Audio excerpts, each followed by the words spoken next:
Imagine this, legend. You're doing everything you can so your team wins. You give everything you've got. You get tired, you bleed, you endure. And when you finally feel like you've reached the top, you get betrayed. They throw you into the deepest dungeon, into complete darkness. But what they don't know, you're not an ordinary person. It means you're literally going to become the strongest human on the face of the earth. And from the edge of death, the journey of revenge begins. The ones who betrayed you, they're gonna pay, and very expensively. Get ready. We're entering an epic revenge story and a legendary rise from zero. This is the story of Light. Let's begin.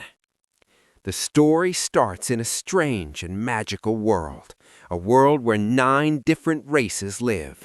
Dragons, elves, demons, dark elves, dwarves, centaurs, monsters, humans, and others.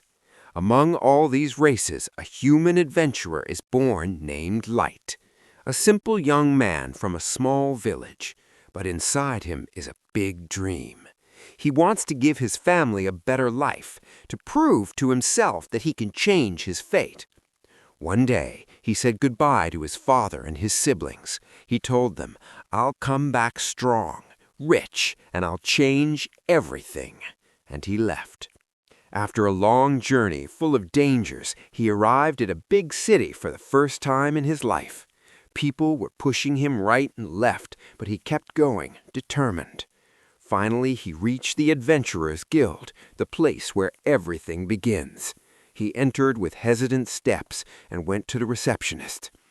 "I want to register as a new adventurer."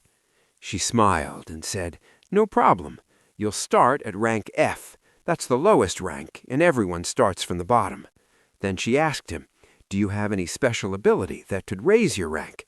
Light replied confidently, "Yes, my ability is unlimited gotcha." She blinked in confusion. "Gotcha?" He explained, "I draw random cards and I can summon them." He tried for the first time. He got a broken fork. The receptionist didn't know whether to laugh or cry. She said, "Try again." The second time, rotten food. Light felt like his worst luck came out at that exact moment. The receptionist sighed. "It looks like you need a miracle." And just like that, he was officially registered as rank F. After receiving his card, he asked for missions. She told him to go read the board. He walked away embarrassed. She noticed he couldn't read. She asked him gently, and he nodded shyly. So she read the missions for him and helped him choose a simple one. He left happy. Finally, he was going to earn his first money in his life. After a tiring day of work, he managed to collect enough money to rent a small room. He felt like maybe life would finally smile at him. And every day he would try to collect more. But reality was harsher. While he was returning, a group of monsters stopped him. They beat him and knocked him to the ground. Their leader, a werewolf, took his money from the ground. Light begged him to give it back. The werewolf hit him hard and mocked him because he was begging for a little money. They left laughing. Light stayed on the ground. People were passing by him as if he didn't exist. Suddenly, a beautiful elf appeared and helped him stand up. Her eyes were full of kindness, but she wasn't alone. Suddenly, Light noticed he was surrounded by a team of powerful adventurers. He stepped back in shock. The elf saw his fear and hugged him to reassure him. People in the street started laughing at her. Her name was Sasha. With her were Jiro, a beastman, Dragon, a half-dragon, Neon, Scion, and a centaur. A team representing the alliance of the 9 races. Their goal is to unite the world. They said they needed a human to complete the team. Light couldn't believe it. For the first time in his life, someone needed him. He agreed immediately. Their first mission together? The Abyss Dungeon, the most dangerous place in the world. From the very first moment, a huge monster attacked. Jiro cut it in half instantly. Another monster tried to attack Light from behind. Sasha shot it with an arrow and saved him. Then she shouted at him, "Focus, idiot! One mistake here can kill you!" The team started teasing her because she was acting like her mother. She turned red like a tomato and said she was just protecting a team member. After a while, they reached a dead end. Light suggested taking a break and started preparing tea. Dragon looked at him coldly. "We don't want tea. You're out of the team." Light laughed nervously. "It's a joke, right?" No one laughed. Jiro said his ability was useless. Even Sasha looked at him with contempt. They admitted they were only pretending to be kind to recruit him. Light broke inside. "Why would a strong team like you even need me?" Dragon said, "Your ability. We thought it had potential." Light said Gotcha was never useful. Jiro told him he had no talent, just extra weight. Light felt lost. Dragon decided to end it. They attacked him. Jiro slashed his face. Blood came down. Light ran while screaming. Jiro said the abyss monsters would eat him. Sasha shot an arrow into his leg to make him fall. He fell in pain. Jiro started beating him hysterically. Sasha stopped him. They had to make it look like an accident. Jiro raised his claw for the final blow. Light started crawling with all his strength, and suddenly his hand touched a teleport trap. A strong light filled the place. Dragon shouted at Jiro to finish him before it activated, but it was too late. Light disappeared. He woke up in the deepest part of the abyss. His body was broken and wounded. Any monster could kill him. He remembered everything. He cried, but his tears turned into anger. "I'll come back stronger and make them regret it." He stood up, determined to destroy them all, and suddenly he felt a cold gaze behind him. He turned. A huge metallic Ursus monster was standing behind him. This is the end. In desperation, he used Gotcha again. A huge magic circle appeared. The Gotcha device released a terrifying aura. And suddenly, he summoned a legendary genie. In 1 second, she cut the monster as if it was nothing. She cleaned the place with a single touch. She walked toward Light and knelt respectfully in front of him. She healed all his wounds. Then she apologized for healing him without his permission. Light was shocked. He had summoned the strongest sorceress in the world. Who are you?" She said, "My name is May. I am your eternal servant, rank 999, the strongest card in your Gotcha." Light couldn't believe it. He told her that Gotcha always gives useless things. It's impossible that he pulled someone like her. May said she chose him and that he is her master. She begged him to accept her and use her power. Then she asked to examine his ability. He agreed. Her eyes glowed. She saw that Gotcha gives him multiple hidden layers of protection. She was amazed by the true power of Light's ability, and she explained to him, Gotcha was never weak. It was just operating in areas where the magic level was low. And because of that, he was able to summon the strongest card in the Gotcha. May praises him, saying he figured out the secret behind the true power of Gotcha, that entering the abyss increased the chances of pulling a powerful card. But she also tells him that for an adventurer to enter a place like this alone is extremely dangerous. Light tells her she's wrong. He explains that he didn't come alone. He entered with his team. But they betrayed him. They were the reason everything happened to him. He keeps remembering their torture, their insults. He starts crying. He tells May that he will never forgive those monsters. He grabs the arrow stuck in his leg. May hugs him and tells him she will never fully understand how much he suffered, but she will use all her power to punish everyone who hurt him. Light tells her that he ended up in this situation because of his own weakness. He doesn't want to use her power for revenge. He promises that he will become strong and punish them with his own hands. Light thinks May won't believe him, but she tells him she will support him, stay by his side, and that she has complete faith in him. After that, Light uses Gotcha again to summon stronger cards inside the abyss, and that's where everything changes. That's where he begins building an empire. And this is where Light's real journey begins, from a weak, broken adventurer to a hero who built an empire from the depths of darkness. After 3 years, we see a strange place that looks like a palace. Light is walking with a magic staff in his hand, and all the palace maids are welcoming him. His appearance has completely changed. He looks powerful, confident, different. All the maids are clearly admiring him, and every single one of them wants to get close to him. May asks him if she should silence them. Light tells her, "No, I like the welcome." Then we see Light walking through the city, greeting everyone. He looks extremely loved by the people. Light asks May about the other companions. She reassures him that all of them are in their positions and that they are the strongest cards in his gotcha. He asks about Iki. She tells him that Iki is drawing a detailed map of the surroundings of the abyss. Light says they need to solve the monster problems in the forest because they are affecting the training. Then he asks about someone named Ellie. May tells him that Ellie is working hard, creating new enchantments for his project. Light now has commercial projects running. He asks about someone named Nazuna. May tells her that Nazuna is still doing patrols around the kingdom. Nazuna carries an extremely powerful sword and surpasses everyone in close combat. We then see Nazuna entering the kingdom while singing happily. At the same time, Light and May are heading somewhere inside the kingdom when they're stopped by a strange man named Jack. He's the kingdom's guard.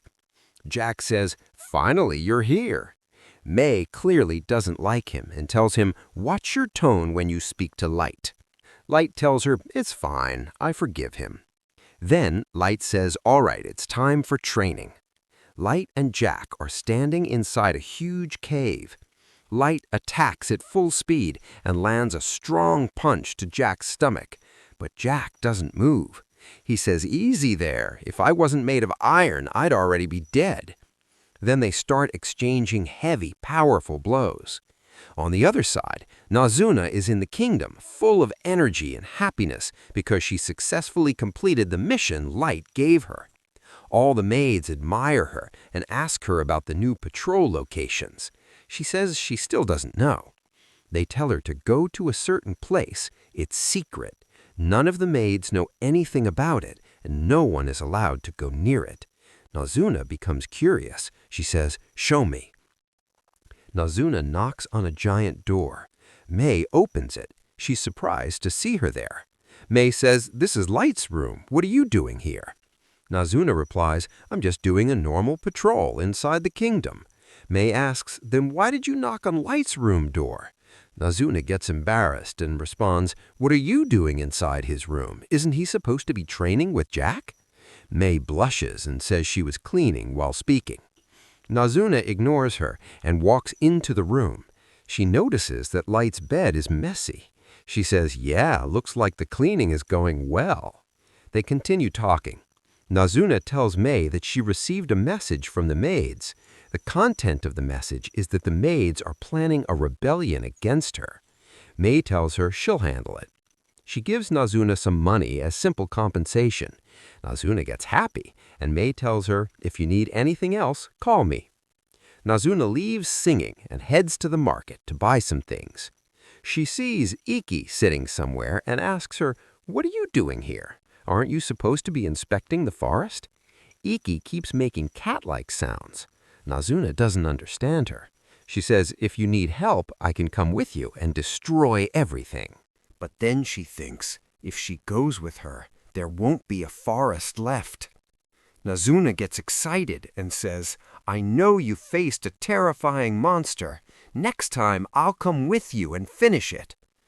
Oiki replies that she already completed the mission and there are no monsters left in the forest. She says she needs to inform May about what happened. Later, Nazuna is standing in front of a huge throne that belongs to Light. She is very impressed by the place. Secretly, she admires Light. She touches a statue. Suddenly, there is a loud cracking sound. Unfortunately, the statue breaks. She quickly fixes the broken piece back in place and runs away fast. Meanwhile, Light and Jack are in an intense training battle. They are both fully immersed. Jack says, "That's enough for today." They go to take a hot shower. Jack tells him that his movements now have more power and control, and no one in the abyss can compete with him anymore. But there is still one thing missing. Light says, "I don't know who I might face on the surface. I need to become even stronger." Then we go to May. She gathers all the maids. They look very scared. May stares at them with a terrifying gaze and says, "Do you know why I gathered you?" They say no. She replies, "Because of the campaign you started against me. Did you think I wouldn't find out about the rebellion you were planning?" She asks them why. They say they just want to work harder to get closer to Light. May punishes them. She orders them to clean the main corridor of the hall with their own hands. She tells them she's going to see Light and they must finish before she returns. We then see Nazuna looking at a weapon she likes. Eli approaches her and asks, "What are you doing?" Nazuna says she was just looking at a weapon. Nazuna asks Eli about the reconnaissance updates. Eli says everything is going perfectly. They start arguing because Eli called her stupid. People begin staring at them because their voices are loud. Nazuna says, "You might be strong in magic, but you're not good in close combat, so you'll need me." Eli replies, "Don't worry, when I need you, I'll call you," and she walks away. Meanwhile, the maids are complaining about what is happening to them. They say she is the head and they can't refuse her orders. They think about getting rid of her by putting poison in her food. But May is immune to all kinds of poison. They completely lose hope. All of them wish they could enter Light's royal chamber. They keep talking badly about May and saying they hate her. May is sitting nearby listening to everything. She enters while they are discussing how to eliminate her. They said she was the first one summoned and she stayed alone with Light for the first 3 months, which is why their bond became so strong. It's impossible to remove her from her position. She walks in. They panic and fear. She tells them she originally came to check on them because she felt the punishment might have been too harsh. But because of the way they were thinking, their punishment will increase. Now they must clean the royal throne hall as well. They beg her, saying it's impossible to finish all that. She replies, "If you had time to plan against me, then you definitely have time to clean." They all go to clean, completely hopeless, yet they keep cleaning everywhere. One of them causes a disaster while cleaning. She's trying to fix the statue that Nazoya had broken earlier, and of course, the statue breaks again. Meanwhile, Nazoya is sitting on the bed, saying the abyss is safe, just like Light asked. She's upset because she didn't see Light today, and she hopes she'll see him tomorrow. Then we see Light entering the royal courtyard. He hears shouting, opens the door, and finds Nazoya arguing with Eli. The moment Nazoya sees him, she becomes overjoyed. Her wish finally came true. Aiki starts playing around with Light, which makes Nazoya jealous. All of them are jealous, wanting to sit next to him. In the middle of their conversation, a giant armored golem suddenly attacks. Light freezes in place, unable to move. The moment reminds him of when he was alone in the abyss. Nazoya warns the monster that if it touches Light, it will die instantly. Eli also threatens it, saying she'll finish it in a second if it even thinks of getting close. Aiki's eyes suddenly change, her voice shifts, and she tells the monster it will go straight to hell if it tries anything. The three of them speak in one voice, telling the monster to prepare for battle. The monster trembles in fear, terrified of their overwhelming power. Light calms him down, walks toward the monster, and says, "You're scared, aren't you?" teasing it playfully. Then Eli asks Light why he gathered them. Light tells them that Miss contacted him. She successfully caught the fish. They all get excited. Light says, "I'm going to rely on you." And finally, after 3 years, he says it's time for revenge. On the other side, we see the wolf, Jiro. Everyone welcomes him as he walks through the wolf city. He's respected by all and clearly enjoying the praise. As he walks, he sees a small boy digging through trash. Jiro walks up to him, hits him, spits on him, and tells him to get lost immediately. Later, they go to a bar. Jiro pays for everyone and boasts that he has enough money to last for years. They praise him, calling him a legend, how he rose from being an orphan to becoming the leader of the wolves. He gives them hope. Jiro explains that it wasn't easy. You need smart methods. He tells them how he gained fame and fortune by only accepting high-level missions. Someone asks him about the mission from 3 years ago. He says the Union demanded complete secrecy. Jiro remembers it clearly. It was the best mission of his life. All he had to do was kill a helpless boy. They suspected the boy might be the Maestro, a terrifyingly powerful being. That mission made him rich and famous. But he's slightly annoyed they never found Light's body after the teleportation trap activated. Still, he's certain there's no way Light survived. He wishes he knew more about the Maestro, because the whole country is searching for him. Suddenly, May interrupts the gathering. She asks Jiro if he used to be a member of the tribal union. He asks what she wants. She introduces herself, saying she serves Light, and she's completely loyal to him. She's been searching for him for a long time. She tells Jiro that Light's important, from a noble family. Jiro doesn't believe her at all. May says she can't reveal more details. Jiro goes silent, thinking. Light never once mentioned being from a noble family, but what if there's even a small chance she's telling the truth? He tells her it's still hard to believe. She says she traveled the world searching for him. She discovered he joined an adventurer group, but unfortunately, she heard he died. That's why she wants Jiro to take her to the exact place where he died. Jiro warns her that the place is extremely dangerous. May says she's willing to pay him. Everyone is shocked when they see the gold. Jiro finds the situation strange and still doesn't fully trust her, but he thinks even if it's a trap, a girl alone isn't much of a threat. He agrees to the deal. He tells her money isn't his main motivation. Light was like a brother to him. Then he proudly declares that he will become the future leader of the wolves, gather the strongest warriors, and head to the most dangerous place in the labyrinth. May smiles at him and thanks him, tears in her eyes, but in reality she was acting so he would swallow the bait. Jiro takes her with him, and it takes them a full month to reach this part of the abyss. May pretends to be completely exhausted and powerless. Meanwhile, Jiro is confident the job will be easy. He's certain she'll reach her goal without a single scratch, just so he can take revenge on her over Light's grave. Finally, they arrive at the place where Light supposedly died. Jiro tells her that a group of monsters ambushed them and tore Light apart. Then, unfortunately, he fell into a teleportation trap, and they never saw his face again. May continues her act and starts crying over Light. Jiro apologizes and explains that the attack caught them all by surprise, and they couldn't react in time. While he's talking, his gang blocks the only escape route. Jiro prepares to start his own little game and isolate her.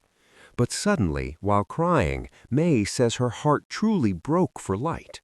After all that hardship, this was his filthy ending, betrayed by a bunch of trash.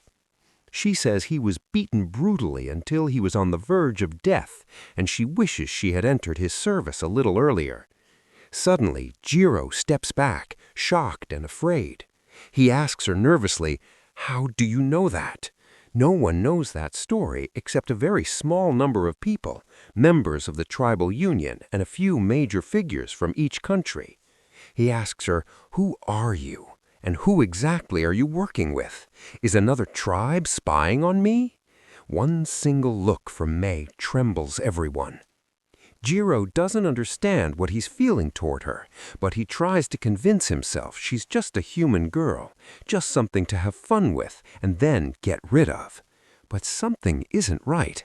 Why am I afraid of her? When he looks into her eyes, Jiro realizes he's already dead. Before May can do anything, Light suddenly speaks. He tells her to wait a little because Jiro will be his toy. May obeys immediately. The gang is shocked when they see a boy standing in the heart of the abyss. No normal child could ever reach a place like this. They ask, "Who is that? How did he get here?" But Jiro freezes when he looks at Light. He can't believe his eyes. Light decides to reveal his face, and with that, he unveils Jiro's worst nightmare. Fear quickly turns to anger when Jiro realizes Light is still alive. But Light speaks first. He says he's here to reclaim what's his, the debt of 3 years. The gang members look tense and completely shaken. Jiro tries to hold himself together and laughs. He says he can't believe Light is still alive. Then he starts mocking him. With sarcasm, he says, "What a joke. A level 15 came all the way here to take revenge on a level 150. And Jiro bursts into loud laughter. He says humans are always stupid, and he doesn't even understand how Light is still alive. But he tells him he made a huge mistake by showing his face again.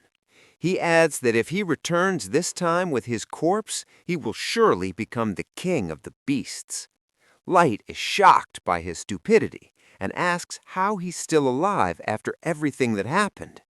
Jiro admits he underestimated May and didn't realize how strong she was, but says it doesn't matter. In the end, they're just humans. What could they possibly do against members of the Union beasts? He reminds him that everyone with him is above level 130, while Light is just a useless human with a worthless talent. He even mocks him, saying he only survived because that girl saved him, and he doesn't deny that it's true. But Jiro says he doesn't have time to waste and orders his gang to attack. The moment they charge at Light, their heads are cut off in less than a second. It was May. Jiro and the others freeze in shock. They didn't even see her move. May coldly warns them, anyone who dares approach her master will lose their head. But the fear in the air quickly fades when Light thanks her and tells her to seal all exits. May hesitates slightly, then immediately obeys, declaring that no one will escape while she is here. The Union beasts begin to panic. Jiro tries to calm them down, claiming Light only won through cheap tricks and surprise attacks, the only way someone weaker could defeat someone stronger. Light sighs and says Jiro hasn't changed at all in 3 years. He still believes humans are inferior. He asks him, "Did you ever consider that maybe you're the weaker ones?" Jiro stubbornly insists that humans are weak because their mana source is small, which is why their level caps are low. Then he reveals his level. Light calmly explains that level systems differ between races, and that judging strength purely by levels creates false superiority. Jiro proudly declares that the Union beasts stand at the top of the food chain, far beyond human capability. Light simply responds, "Then explain this." Before Jiro can process what's happening, he and his men attack together. Light defeats them effortlessly. He looks at them coldly. "Is that all?" Enraged, Jiro pulls out a magic sphere, his trump card, and slams it into the ground. A massive creature appears, level 500. The ground shakes violently. Jiro laughs confidently, calling it his ultimate weapon, and even tells Light to scream like he did 3 years ago. But Light looks completely unimpressed. Jiro orders the monster to kill Light just like before. The beast unleashes a devastating attack, powerful enough to erase any human. The explosion fades. Light is still standing there, not a single scratch. Jiro is paralyzed in shock, unable to understand how he blocked an attack from a level 500 monster. Then, Light decides to show him true power. He reveals an extremely rare card, the Wolf God Fenrir, level 9000. Everyone freezes. Light orders Fenrir to destroy Jiro's summon. With a single breath, Fenrir obliterates the creature, blowing it into tiny pieces. Jiro stumbles backward in terror. While Jiro is still shaken, Light decides to reveal his true power. 9999. Everyone is stunned because the maximum level for humans is 100. Jiro stammers, insisting it must be fake. Light hasn't aged in 3 years. He looks exactly the same. Light explains that he used his pain and hatred to grow stronger. The truth finally hits Jiro. The boy he betrayed is truly standing before him, and that means he's already dead. Without hesitation, Jiro throws himself to the ground, kneeling before Light and begging for mercy. He desperately claims he had no choice. He was following Union orders. He even lies, saying he cared about him. He tries blaming everyone else. Even today's ambush was supposedly his subordinate's idea. His men are furious, but too terrified to speak. Light ignores the excuses. He asks about the maestro. Why is the government desperate to find him? Jiro nervously explains they were only told to search for the maestro and claims he knows no more. Light asks why they tried to kill him immediately if they believed he wasn't the maestro. Jiro avoids answering. Some of the Union beasts panic and shout that they know the truth. In a blink, May executes them. She states coldly, attempting deception is punishable by death. Now Jiro is the only one left alive. Light asks one final question. If we declared war against the surface world, do you think we could win? May activates the Eye of Truth to ensure he isn't lying. Jiro admits that at first glance, yes, Light's forces seem unstoppable. But even so, no matter how strong he is, he's still only one individual. The nations above have spent decades stockpiling weapons, armor, and special tools. If they unite, even he might face difficulties. Light nods. That's exactly what I expected. He understands that one person alone cannot dominate an entire battlefield, but he has other methods. Suddenly, they teleport.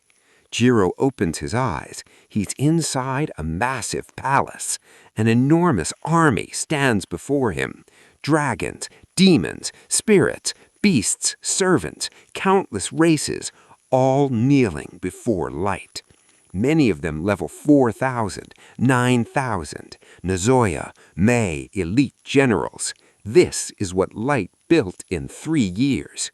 Jiro turns pale. He is more terrified than ever before.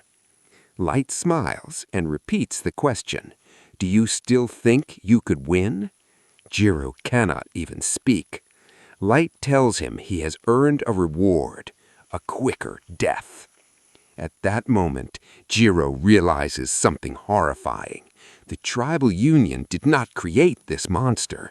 They awakened him, and Light could wipe out the world with a single gesture of his hand.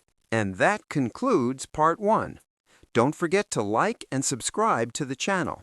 If I see strong support and hype, I'll speed up Part 2. See ya!